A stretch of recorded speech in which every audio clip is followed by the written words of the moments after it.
Parashat Masei, Numbers chapter 33 verse 1 to chapter 36 verse 13. Chapter 33. These are the journeys of Bnei Yisrael when they came out of Egypt by their divisions under the hand of Moses and Aaron. Moses recorded the stages of their journeys at Adonai's command. These then are their journeys by stages. Bnei Yisrael set out from Masei on the 15th day of the first month, the first day after Passover. They went out with a high hand in the sight of all Egypt. Now the Egyptians were burying those whom Adonai had struck down among them. Adonai had brought judgments on all their firstborn and their gods. Bnei Yisrael left Masei and encamped at Sukkoth. They departed from Sukkoth and camped at Etham on the edge of the wilderness. They left from Etham and turned back toward Pihahiroth, east of Baal Zephon, and camped before Migdal. They left from before Pihahiroth and passed through the sea into the wilderness. They traveled 3 days' journey into the wilderness of Etham and camped at Marah. They departed from Marah and went to Elim. There were 12 water springs and 70 palm trees in Elim, so they camped there. They left Elim and camped by the Sea of Reeds. They set out from the Sea of Reeds and camped in the wilderness of Sin. They left from the wilderness of Sin and camped in Dovka. They then left Dovka and camped at Alush. They left from Alush and camped at Rephidim, where there was no water for the people to drink. They set out from Rephidim and encamped in the Sinai wilderness. They departed from the Sinai wilderness and camped at Kibroth Hattaeva. They left from Kibroth Hattaeva and camped at Hatzeroth. Departing Hatzeroth, they camped at Rithma. Leaving Rithma, they camped at Rimon Perez. They left from Rimon Perez and camped at Libnah. They departed Libnah and camped at Risa. They left Risa and camped at Kehelah. They left Kehelah and camped at Mount Shapher. They departed Mount Shapher and camped at Haradah. They departed from Haradah and camped at Macha-Eloth. They left Macha-Eloth and camped in Tahath. They left from Tahath and camped in Terah. They left Terah and camped in Mithka. They departed Mithka and camped at Hashmona. They left Hashmona and camped at Mosereth. They left Mosereth and camped at Bene Jaakan. Departing Bene Jaakan, they camped at Hor Haggidgad. Leaving Hor Haggidgad, they camped at Jotbah. They left Jotbah and camped at Abrona. They departed from Abrona and camped at Ezion-Geber. They left Ezion-Geber and encamped at Kadesh in the wilderness of Zin. Leaving Kadesh, they camped at Mount Hor on the border of the land of Edom. Aaron the Kohen went up Mount Hor at Adonai's command and died there, in the 40th year since the departure of Bnei Yisrael from the land of Egypt, on the first day of the 5th month. Aaron was 123 years old when he died on Mount Hor. The Canaanite king of Arad, who was living in the Negev and the territory of Canaan, heard of the coming of Bnei Yisrael. They departed from Mount Hor and camped at Zalmonah. They left Zalmonah and encamped at Punon. Departing Punon, they camped at Oboth. Leaving Oboth, they camped at Ijeabarim, on the border of Moab. They moved on from Ejim and camped at Dibon-Gad. They moved on from Dibon-Gad and camped at Almon-Diblathaim. They departed from Almon-Diblathaim and camped at the mountains of Abirim, before Nebo. They moved on from the mountains of Abirim and camped in the plains of Moab, by the Jordan, across from Jericho. They camped along the Jordan from Beth-Jeshimoth to Abel-Shittim. Adonai spoke to Moses along the Jordan in the plains of Moab, across from Jericho, saying, "Speak to Bnei Israel and say to them, when you cross the Jordan into the land of Canaan, you must drive out all the inhabitants of the land before you. You must destroy all their idols and cast images and demolish their high places. You will take possession of the land, so you will settle in it, because I have given it to you to possess. You are to divide the land by lot according to your families. To the large, make their inheritance larger, and to the small, make their inheritance smaller. Whatever comes out of the lot will be theirs. You are to distribute the inheritance according to your ancestral tribes. But if you do not drive out the inhabitants of the land from before you, whoever you allow to remain will become to you barbs in your eyes and thorns in your sides. They will give you trouble in the land in which you will be living. then what I had intended to do to them, I will do to you. Chapter 34. Adonai spoke to Moses, saying, Command Bnei Israel and say to them, When you enter the land of Canaan, these are the boundaries of the land being allotted to you as an inheritance. Your southern side will run from the wilderness of Zin along the border of Edom to the southern end of the Dead Sea on the east. Your border will cross south of the Scorpion Pass and continue to Zin and south of Kadesh Barnea, then go on to Hazar Adar and on to Azmon. And the border will turn from Azmon to the Wadi of Egypt and end at the sea. Your western boundary will be the coast of the Great Sea. This will be your western border. Your northern boundary will be by running a line from the Great Sea to Mount Hor, then from Mount Hor to Levo Hamath, and the boundary will go to Zedad. The border will continue on to Ziphron, ending at Hatzar Enan. This will be your northern border. For your eastern border, run a line from Hatzar Enan to Shepham. From Shepham, the boundary will descend to Riblah on the east side of Ain, continuing along the eastern slopes of Kinneret. From there, the border will go down along the Jordan, ending at the Dead Sea. This will be your territory with its surrounding borders. Moses commanded Bnei Israel, saying, This is the land which Adonai has commanded that you are to assign by lot to the 9.5 tribes. For the tribe of the sons of Reuben by their ancestral houses, the tribe of the sons of Gad by their ancestral houses, and the half-tribe of Manasseh have already received their inheritance. These 2.5 tribes have received their inheritance on the east side of the Jordan at Jericho toward the sunrise. Adonai spoke to Moses, saying, These are the names of the men who will allot the land to you: Eleazar the Kohen and Joshua son of Nun. Also you are to select one prince from each tribe to allot the land. These are their names: from the tribe of Judah, Caleb son of Jephunneh; from the tribe of the sons of Simeon, Shemuel son of Ammihud; from the tribe of Benjamin, Elidad son of Chislon; from the tribe of the sons of Dan, the princes Buki son of Jogli; from the sons of Joseph; from the tribe of the sons of Manasseh, the prince is to be Hanael son of Ephod; the prince from the tribe of the sons of Ephraim is to be Kemuel son of Shiftan; the prince from the tribe of the sons of Zebulun is Elisaphan son of Parnach; the prince from the tribe of the sons of Issachar is Paltiel son of Atzan; the prince from the tribe of the sons of Asher is Ahihud son of Shelomi; the prince from the tribe of the sons of Naphtali is Pedahel son of Ammihud. These were those Adonai commanded to apportion to Bnei Israel the land of Canaan. Chapter 35. Adonai spoke to Moses in the plains of Moab by the Jordan at Jericho, saying, Command Bnei Israel to give to the Levites from the inheritance of their possessions cities in which to live. They are also to give the Levites pasture lands around the cities. Thus they will have cities to live in and pastures for their cattle, flocks, and all their livestock. The pastures you give the Levites will extend out from the walls around the cities for 1,000 cubits. You are to measure outside the cities 2,000 cubits on the east side, 2,000 cubits on the south side, on the west side 2,000 cubits, and on the north side 2,000 cubits. These are to be pasture lands for the cities. 6 of the cities you give the Levites are to be cities of refuge to which anyone who kills anyone may flee. Besides these, you are to give the Levites 42 more cities. In all, you are to give the Levites 48 cities with their pastures. The cities that you are to give to the Levites from the possession of Bnei Israel shall be proportionate to the inheritance of each tribe. Give many from the one who has many, and few from the one who has few. Adonai spoke to Moses, saying, Speak to Bnei Israel, saying, When you cross the Jordan into the land of Canaan, you are to select cities which will be cities of refuge, to which one might flee if he has killed someone by accident. They are to be cities for refuge from the avenger, so the manslayer may not die before standing trial before the assembly. The 6 cities you designate are to be your cities of refuge.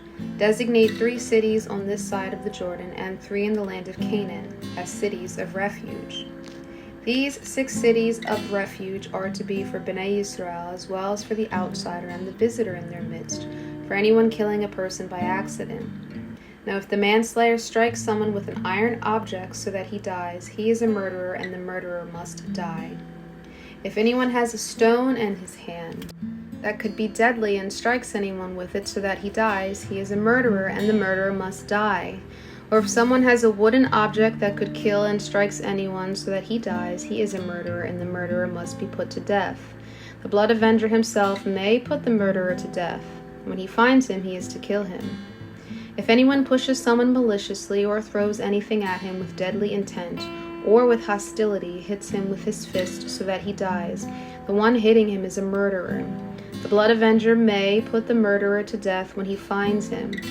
But if he pushes him suddenly or throws an object at him with no intent, or without seeing him, should drop a stone on him resulting in his death, but he was not his enemy and intended him no harm, the assembly must judge between the manslayer and the avenger of blood according to these regulations. The assembly must protect the manslayer from the avenger of blood. The assembly should send him back to the city of refuge to which he had fled, and is to remain there until the death of the Kohen Gadol, who was anointed with the holy oil. But if the manslayer should go outside the city limit of his city of refuge to which he had fled, and should the blood avenger find him outside the city limits of the refuge city, the blood avenger may put him to death without being guilty of his blood.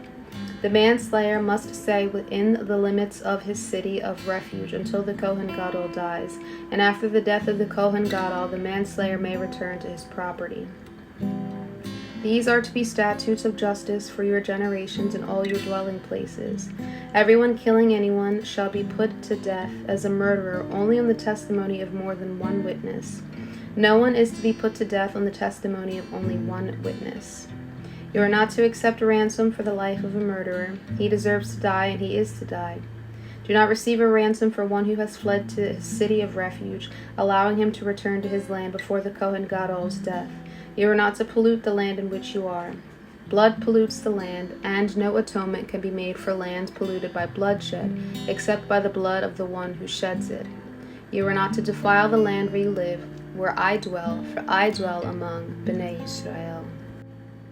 Chapter 36. The heads of the ancestral family of the children of Gilead, son of Machir, son of Manasseh, from the sons of Yosef, came and spoke before Moses and before the princes of the chiefs of the fathers of Bnei Yisrael. They said, My lord, Adonai commanded to give the land by lot as inheritance to Bnei Yisrael. My lord was also commanded by Adonai to give the inheritance of our brother Zelophehad to his daughters. If they become wives of men from other tribes of Israel, their inheritance will be taken from our ancestral inheritance and added to the inheritance of the tribe into which they marry. So it will be deducted from the allotment of our inheritance. When the Jubilee year comes, their inheritance will be added to the inheritance of the tribe into which they marry and deducted from the inheritance of our ancestral tribe. Then Moses commanded Bnei Yisrael at the mouth of Adonai. What the tribe of the descendants of Joseph is saying is correct. This is the word that Adonai commands for the daughters of Zelophehad, saying, They may become wives to whomever they please as long as they marry within the family of the tribe of their father. So no inheritance may be passed from tribe to tribe among Bnei Yisrael. Each one of Bnei Yisrael will each keep the inheritance of the tribe of his ancestors.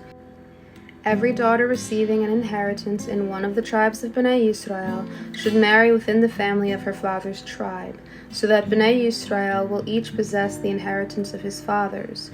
No inheritance may pass from tribe to another tribe, for each tribe of Bnei Yisrael is to keep its inheritance.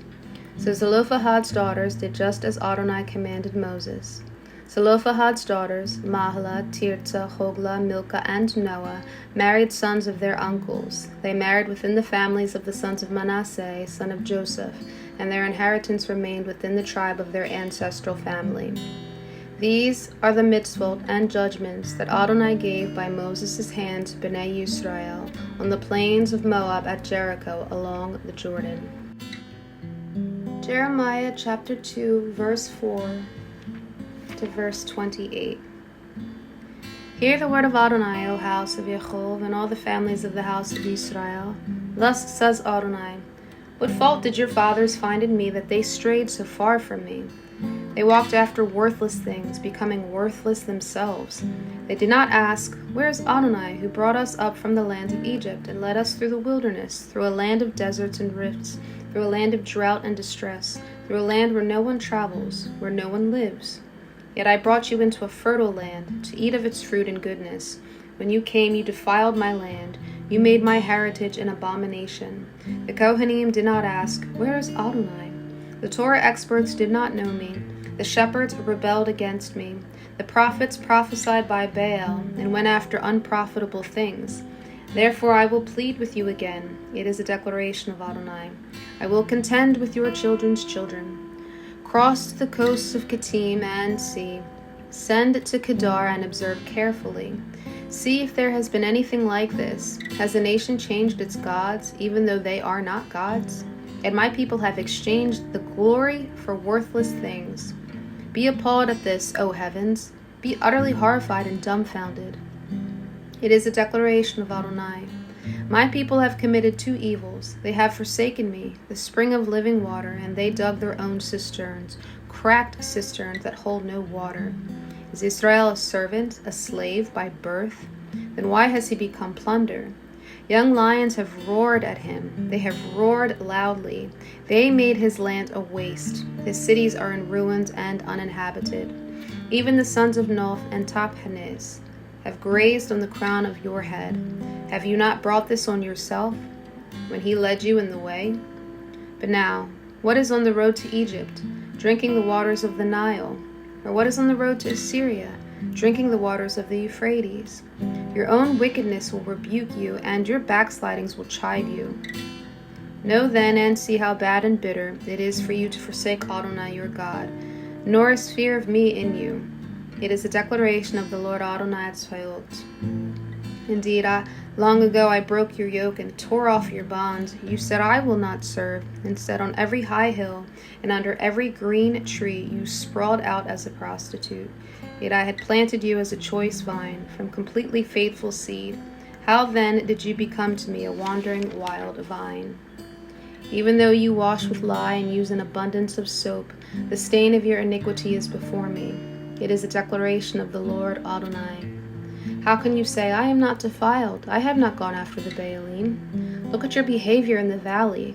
Recognize what you have done. You are a swift young camel, galloping aimlessly, a wild donkey used to the wilderness, sniffing the wind in her passion and in her heat.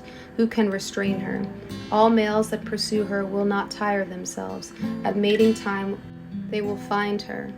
Do not run while your feet are bare and your throat is thirsty. But you said, "There is no hope." No, for I have loved foreign gods, and I will go after them. As the thief is shamed when caught, so the house of Israel is shamed. They, their kings, their princes, their Kohanim, and their prophets. They say to wood, "You are my father," and to a stone, "You birthed me." They have turned their back to me, and not their face. Yet when they are in trouble, they say, "Rise up and save us." Where are your gods that you made for yourself? Let them come, if they can save you when you are in trouble. For you have as many gods as you have cities, O Judah. Jeremiah chapter 3, verse 4. Did you not just now call to me? Avi, you are a friend of my youth. Jeremiah chapter 4, verses 1 and 2. If you will return, O Yisrael, return to me, declares Adonai. If you will put your detestable things out of my sight, then you will not waver. You will swear, as Adonai lives, in truth, in justice, and in righteousness. The nations will bless themselves in him, and in him they will glory. James chapter 4, verses 1 to 12. Where do quarrels and conflicts among you come from? Don't they come from this, namely, your passions that battle within your body parts? You crave and have not. You murder and you envy, yet you cannot get it. You fight and you wage war. You do not have because you do not ask. You ask and do not receive because you ask with wrong motives, so you may spend it on your passions. You adulteresses, don't you know that friendship with the world is enmity with God? Therefore, whoever wishes to be a friend of the world makes himself an enemy of God. Or do you think that in vain the scriptures say, "He yearns jealousy over the Spirit which he made to dwell in us"? he gives greater grace. Therefore it says, God opposes the proud, but gives grace to the humble. Therefore submit to God, but resist the devil, and he will flee from you. Draw near to God, and he will draw near to you. Cleanse your hands, you sinners, and purify your hearts, you double-minded. Lament and mourn and weep. Let your laughter be turned into mourning, and your joy into gloom. Humble yourselves in the sight of Adonai, and he shall lift you up. Do not speak evil against one another, brethren. The one who speaks against a brother or judges his brother speaks evil against the Torah and judges the Torah. But if you judge the Torah, you are not a doer of the Torah, but a judge. There is only one lawgiver and judge, the one who is able to save and to destroy. But who are you who judges your neighbor?